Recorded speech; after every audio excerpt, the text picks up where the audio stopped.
Out of a large group of American teens surveyed by the Pew Research Center, 6 in 10 reported that they spend much more time with online friends per day as opposed to friends in real life. This statistic may not seem like much cause for concern at first, or even surprising at all. And yet 2/3 of the people also reported that they preferred texting to talking as a form of communication, revealing that the amount of time spent with people online is far greater than the amount of time spent physically in person. It is obvious that online time occupies much of teenage lives, perhaps more than is healthy or has been seen in the past. Thus, social media is clearly a tool that impacts teenage relationships in heavy ways. However, could this substantial effect be... Hello, welcome to our podcast. I'm Isabella. I'm Hannah. And today we will be discussing the impact of social media on students' perceptions of themselves and each other. Whenever I'm at school, I almost always see my friends using their phone, whether it be looking at social media or playing games. I'm no exception to this. Although I do think that phones don't really affect friendships between people and maybe even improve them, they are able to influence how we see each other. For example, I've observed some of my friends who I talk to in person have a somewhat different personality when it comes to talking to them online. Plus, I've noticed that some of my personality could be connected to some things that you could find online. Overall, I've simply noticed social media being a major influence on all of us and the way we hang out with each other.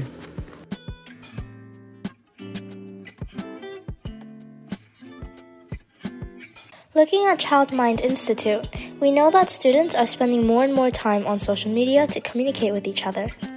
While this allows for connections we've never had before, there are negative effects linked with too much social media. Texting lacks emotions and social cues.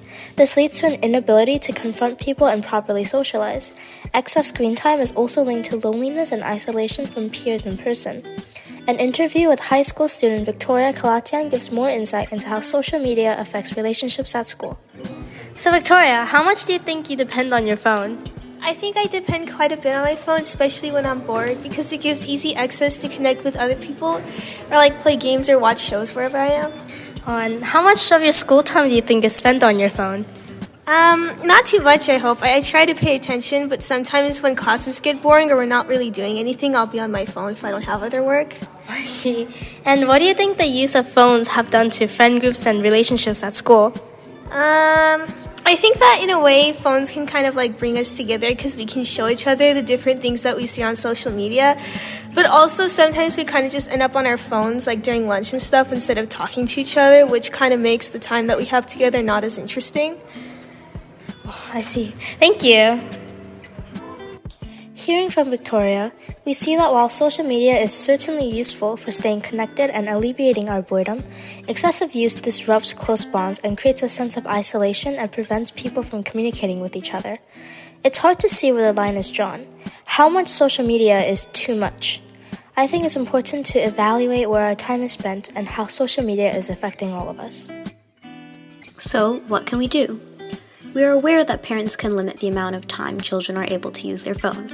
iPhone has a feature that allows users to limit the amount of time they can spend on certain apps, which helps people limit themselves from using social media all the time. Apps like Instagram, for example, are also starting to add features where the user is suggested to close the app at a specific time, which is helpful in keeping track and decreasing time spent on the internet.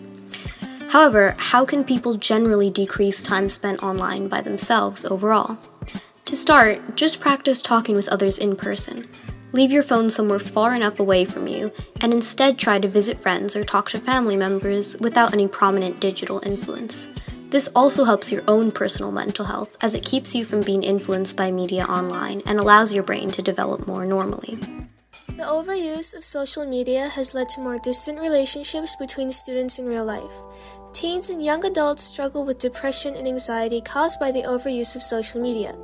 While social media itself is not inherently awful, too much of it can be harmful for your mental health. It's important for young people to learn to balance their life, leaving plenty of time for meaningful, real-life interactions, and to remember that not everything they see on social media is real. The music and podcast was created using Soundtrap. Inspiration for this podcast was taken from the book Erasing the Finish Line. Thank you to Child Mind Institute, the Pew Research Center, PennMedicine.org, Mayo Clinic, Khan Academy, and SogaLitix blog for providing the articles needed to create this podcast.